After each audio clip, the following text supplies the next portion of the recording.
High সবাইকে, আজকে তোমাদের সাথে শেয়ার করব আমার দুপুরের ব্লগ। এই দেখো চিকেন ধুয়ে নিচ্ছি। চিকেন এনেছিল, এখন কেটে ভালো করে ধুয়ে নিচ্ছি। আমি চিকেনটা এভাবেই ধুই, বেসিনে রেখে একটা একটা পিস করে ভালো করে ধুয়ে নিই। ধোয়া শেষ হয়ে গেল। এই দেখো আরেকজন খাবার মুখে নিয়ে বসে আছে। এখন কেটে কুটে নেব যা যা দরকার, আদা রসুন পেঁয়াজ, তারপর একটু টমেটো কেটে নেব। ভালো করে সব কিছু কেটে কুটে নেব। এখন এই যে আদা কেটে নিচ্ছি। আদাটা কাটা হয়ে গেলে একটু টমেটো দিয়ে দিব। টমেটোটা দিলে মাংসে একটু আলাদা একটা টেস্ট আসে, তাই একটা টমেটো দিয়ে দিব মাংসের মধ্যে।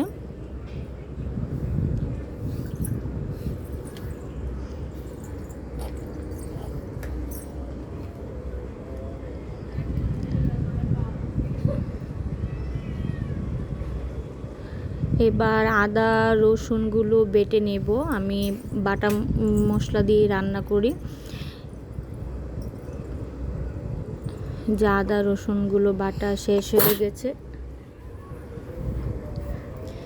এবার একে একে সব মশলাপাতি দিয়ে দিব মাংসের মধ্যে। হলুদ, মরিচের গুঁড়ো, জিরার গুঁড়ো, ধনিয়ার গুঁড়ো, লবণ, তারপরে একটু তেল দিয়ে দিব। এই যে আরেকজন আমার সাথে সাথে এসে দেখবে আমি কি করি রান্নাঘরে, প্রতিদিনই ওনার কাজ। তেল দিয়ে দিচ্ছি। এবার মাংসটা ভালো করে ম্যারিনেট করে নেব। মাংসটা ম্যারিনেট হয়ে গেলে কড়াইয়ে পেঁয়াজ দিয়ে এলাচি দারচিনি দিয়ে ভালো করে ভেজে নেব। এই যে কড়াইয়ে পেঁয়াজ দিয়ে দিলাম। এখন পেঁয়াজটা একটু ভাজা ভাজা হয়ে গেলে মাংসটা দিয়ে কষিয়ে নেব।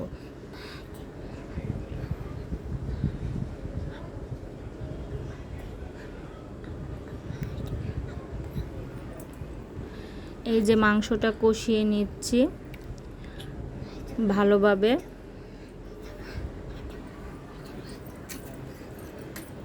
মাংসটা কষানো হয়ে গেলে একটু ঝোল দিয়ে দিব।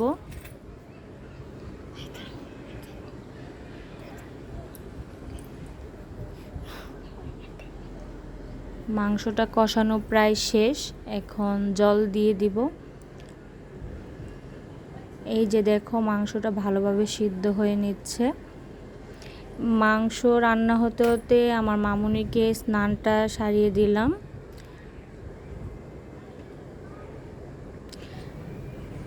এই দেখো আমার চিকেন কারি রেডি হয়ে গেল।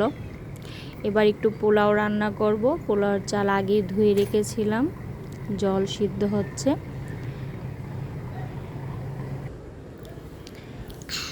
এবার পোলাওটা রান্না করব।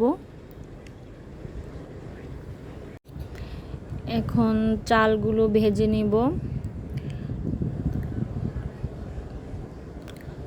চাল দিয়ে দিলাম।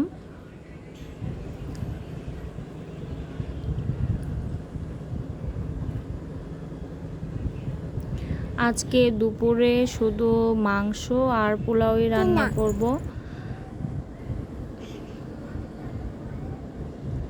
পোলাওটা হয়ে গেছে। এখন রান্না শেষে আমি সব কিছু পরিষ্কার করে নেব। কড়াই, তারপর যা যা বাসনপত্র সব ধুয়ে রান্নাঘরের চুলা, তারপর বেসিন সব কিছু ভালো করে পরিষ্কার করে নিই। কারণ যতক্ষণ না রান্না করার পর এগুলো পরিষ্কার করি, রান্নাঘরটা আমার কাছে দেখতেও ভালো লাগে না।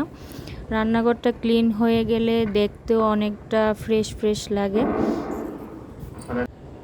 এখন এই যে কিছু কাঁঠালের বিচি ছিল, এগুলো একটু ধুয়ে রেখে দেব।